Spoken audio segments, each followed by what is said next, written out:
lagi kita di channel yang perlu imajinasi informasi gratis tidak bayar. Subscribe. Assalamualaikum warahmatullahi wabarakatuh. Waalaikumsalam warahmatullahi wabarakatuh.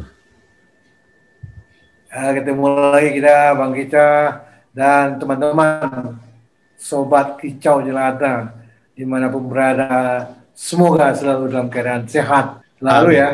Ya di masa pandemi yang belum tentu berakhirnya kapan gitu ya. Hari-hari ini atau pekan ini kita dikejutkan dengan banyak hal. Yang pertama adalah adanya kecelakaan Sriwijaya Air ya, yang dari Jakarta ke Pontianak yang jatuh di Kepulauan Seribu. Tentu kita ikut berlangsung kawah dan ikut mendoakan semoga para korban mendapat tempat yang mulia di sisi Sang Pencipta Allah Subhanahu wa taala. Gimana kabar Bang? Alhamdulillah sehat. Itu yang penting Bang. Ya. Jadi kabar kedua pekan ini di awal pekan tanggal 13 kemarin ya telah dilakukan penyuntikan pertama dari antara vaksin yang dibuat oleh Sinovac kepada Presiden Jokowi, dan tentu saja ini suatu hal yang luar biasa. Seorang kepala negara atau seorang presiden telah memberikan contoh yang terbaik untuk masyarakat Indonesia untuk memulai vaksinasi dalam rangka mengakhiri pandemi COVID-19 ini yang sudah berlangsung hampir 1 tahun ya Bang ya? Ya benar, hampir 1 tahun ya.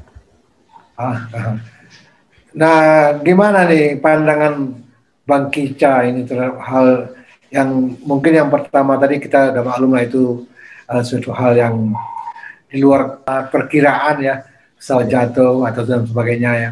Walaupun dibilang bahwa di luar kendali, kenapa? Karena pesawat itu sudah diperingatkan oleh FAA ya, bahwa itu Biro Penerbangannya Amerika, bahwa untuk pesawat Boeing Classic yang sudah tidak terbang selama seminggu itu ada hal yang perlu diperbaiki, dan ternyata ini pernah tidak terbang selama beberapa bulan kan gitu ya. Betul. Tapi sebelum kecelakaan kemarin sebetulnya pesawat ini sudah terbang berkali-kali juga. Sudah berkali-kali terbang juga. Jadi tidak ada yang bisa menduga bahwa ini terjadi ya. Nah kemudian mengenai vaksinasi ini kita lihat seluruh perhatian masyarakat Indonesia mungkin ya pada kemarin itu tanggal 13 itu menonton TV secara direct atau langsung ya, menyaksikan presiden dan menteri-menterinya melakukan penyuntikan vaksin COVID-19 atau yang dibuat oleh Sinovac. Nah ini gimana pandangan Bang Kica mengenai ini? Silakan Bang, komentar dulu Bang. Nanti kita bahas sama-sama. Ya pertama gini ya, kita sangat apresiat lah ya dengan langkah atau keberanian atau ijtihad untuk meyakinkan bangsa ini yang dilakukan oleh Presiden dan jajaran menteri-menterinya gitu ya. Apalagi setelah 9 bulan ya, hampir setahun ya, kita berada dalam satu terowongan yang kita tahu berbagai macam kebijakan telah diambil untuk mengendalikan pandemi ini. Tetapi pada kenyataannya kan tidak membuahkan hasil. Bahkan di minggu-minggu belakangan ini kita melihat jumlah ledakan kasus semakin hari semakin mengkhawatirkan gitu. Jadi sekali lagi kita appreciate lah apa yang dilakukan oleh Presiden kita dan jajaran menteri, bahwa ya mungkin vaksin ini merupakan titik terang ya, titik terang yang bisa mudah-mudahan saja mengeluarkan kita dari terowongan gelap ini gitu. Tetapi Bang Kica punya komentar soal pilihan cara gitu ya. Dari sisi komunikasi apa yang dilakukan kemarin, selebrasi ya di istana, rasanya kurang pas lah, atau kurang menggigit lah untuk meyakinkan masyarakat gitu. Hal yang sama kan kita juga lihat apa yang dilakukan oleh Bijili ya, Perdana Menteri beliau sepertinya tidak menganggap bahwa pemberian vaksin itu sebagai sebuah selebrasi ya. Dari video yang kita lihat kan beliau hanya masuk ke rumah sakit atau katakanlah klinik ya, dan itu disuntik oleh perawat saja gitu ya.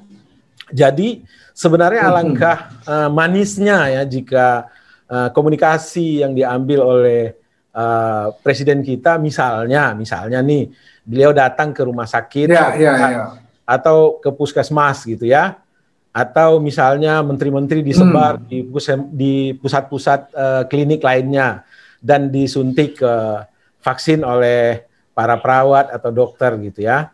Jadi bukan seperti selebrasi gitu. Karena apa? Kalau itu yang dilakukan, bukankah masyarakat juga akan datang ke puskesmas mungkin ya, metodologi cara vaksinnya ya, atau ke rumah sakit gitu. Dan ada satu keyakinan bahwa apa yang diberikan kepada presiden dan menteri-menterinya sama dengan apa yang diterima oleh masyarakat gitu ya. Dan kita bisa lihat bahwa di media sosial reaksi dari masyarakat itu agak terbelah ya. Banyak juga yang ya inilah orang kita orang kita ini, masyarakat kita ini nggak ngerti lagi lah gitu. Sebuah itikat yang begitu baik, sebuah keberanian yang luar biasa yang dipertunjukkan oleh presiden kita, oleh jajaran menteri-menterinya, tapi direspon dengan ketidakpercayaan gitu. Kira-kira begitulah Bung Jela gitu. Ini soal pilihan cara saja gitu. Jauh lebih, menurut Bang Kica nih, jauh lebih efektif, jauh lebih mampu meyakinkan masyarakat jika pelaksanaan vaksinasi itu dicontohkan di rumah-rumah sakit atau di puskesmas. Begitu, Bung Jela. Ya, itu Bang Kica boleh saja punya pendapat sendiri ya. Tapi kan kita yakin bahwa orang-orang yang ada di lingkungan istana itu pasti punya keyakinan yang lebih berdasar lagi barangkali Bang, sehingga dilakukanlah selebrasi di istana untuk penyuntikan itu. Walaupun kita melihat ada suatu hal-hal yang ya terlalu sampai seorang profesor yang menyuntikkan kepada presiden kan, itu kan profesor jangan-jangan sudah puluhan tahun nggak pernah pegang alat suntik itu kan. Kenapa kalau nggak sekali aja cari perawat yang cantik ya, cari ada gemetaran gitu kan, sampai keringatan semua gitu kan ya. Kenapa nggak cari aja perawat yang cantik atau yang gagah perkasa ya, yang tenang menyuntik gitu kan. Profesor cukup mengamati dari jauh, melihat segitu saja kan, oh benar gitu kan ya nggak. Ini tapi kita yakin bahwa itu tujuannya adalah untuk supaya benar-benar masyarakat kita ini menyaksikan bahwa kepala negara, seorang presiden telah merelakan dirinya untuk disuntik pertama kali kan gitu ya. Jadi mungkin saya yakin sudah dipikirkan oleh para ahlinya, ahli komunikasi, ahli segala macamnya gitu. Tapi terlepas dari itu semua, ya kita berharap ya mudah-mudahan tapi terlepas kita bisa keluar dari terowongan gelap inilah setelah vaksinasi berhasil dilakukan ya, minimal untuk 70% masyarakat kita ya, 70% masyarakat kita, dan baru sisanya itu atau terbentuklah yang namanya herd immunity ya, begitu ya? Betul, ya. Nah, jadi kemudian dengan adanya suatu kampanye ataupun suatu selebrasi ataupun pertunjukan bahwa seorang kepala negara atau presiden sudah melakukan itu, di sisi lain masih ada saja anggota Dewan Perwakilan Rakyat yang kita hormati, yang terhormat itu, yang menantang, bilang walaupun saya ditodong senjata, walaupun saya harus membayar denda, saya tidak akan mau divaksinasi. Waduh, berarti dia tidak percaya dengan pemerintah. Terus dia mau percaya dengan pemerintah yang mana gitu kan? Mau perintah negara lain. Gimana menurut Abang? Ya bukan begitu. Ya yang Bung Jela maksudnya kan Ibu Ripka Ciptaning ya, yang dari PDIP ya. Betul Ya, sekali. kita harus tahu. Kan sudah viral di mana-mana Ya, kita harus beritanya. tahu bahwa beliau ini kan seorang dokter ya, seorang dokter yang tentu paham. Jadi artinya kita nggak bisa Hmm. langsung apa namanya itu Hmm. menyatakan beliau tidak punya dasar ya. Beliau seorang dokter dan kita juga membaca ya di Hmm. jurnal-jurnal, di Ya. rilis-rilis di baik yang lokal maupun Hmm. internasional gitu ya, bahwa sebenarnya Ya. memang ada yang mengkhawatirkan soal vaksin ini gitu. Dalam sejarah vaksin-vaksin di masa lalu itu butuh waktu Ya.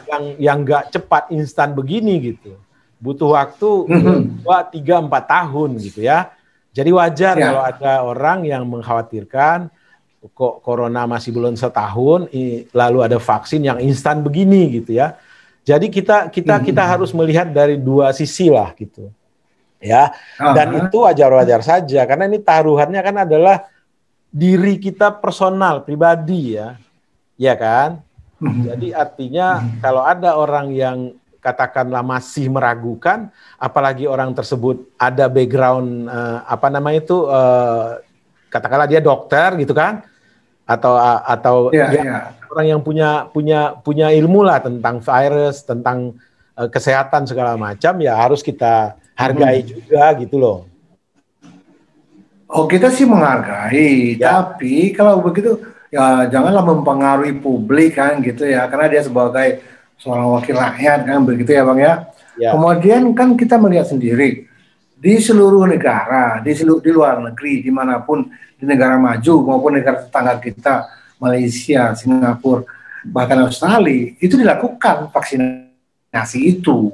Ya. Nah, kalau kita mau membantah vaksinasi ini nggak benar, apa alternatifnya untuk mengakhiri pandemi ini kan gitu Bang? Ya. Tapi itu kan sebenarnya dia pilihan personal ya. Bahkan dia mengatakan bahwa dia dan anak-anaknya tidak akan mau divaksin sampai semua jelas secara saintifik ya kan.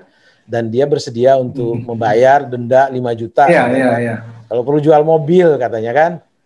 Ya itu pilihan personal gitu. Bahwa itu nggak elok dilontarkan di apa namanya itu ke masyarakat dalam keadaan seperti sekarang ini itu soal lain gitu ya.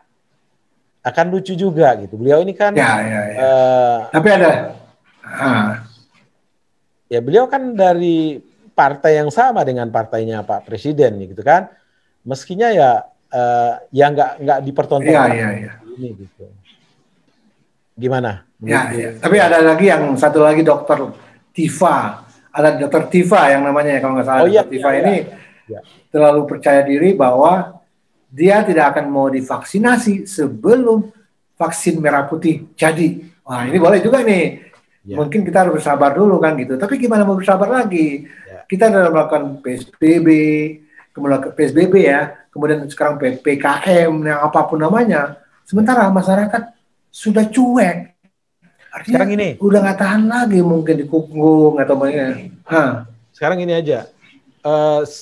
Sejauh mana Bung Jela bisa atau yakin dengan komunikasi yang dilakukan oleh Presiden bahwa beliau sendiri divaksin gitu.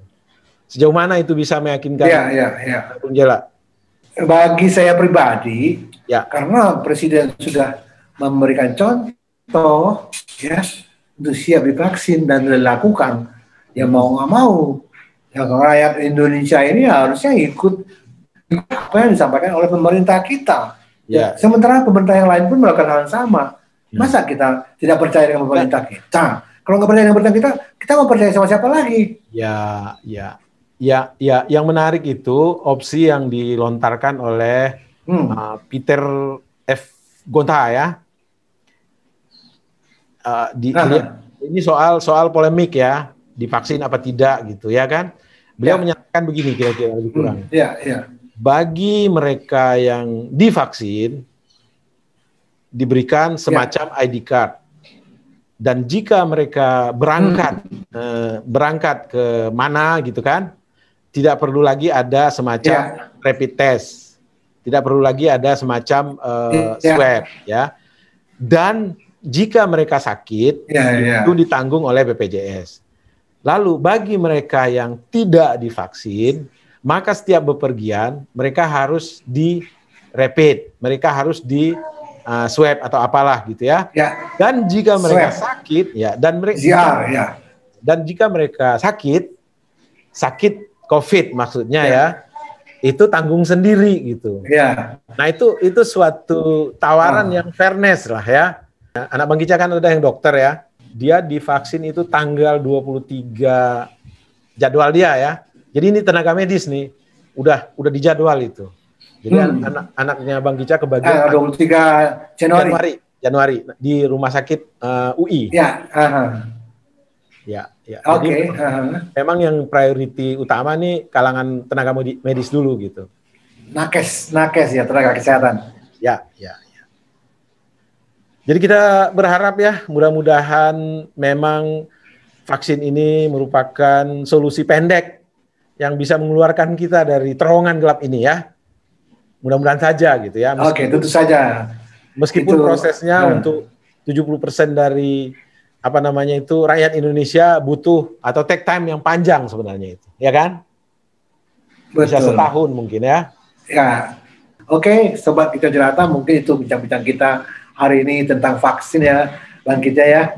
Mudah-mudahan kita benar-benar dapat petunjuk yang benar dari pemerintah kita yang bisa kita percaya sehingga pandemi ini bisa berakhir, dan target untuk melakukan vaksinasi terhadap 70% dari penduduk sehingga tercapai herd immunity tadi terlaksana dengan baik dan kita segera keluar dari pandemi ini. Bagaimana kita sampai kita ucap salam ke teman-teman kita, sobat Kicau Jelata. Assalamualaikum warahmatullahi wabarakatuh. Salam sehat dan bahagia.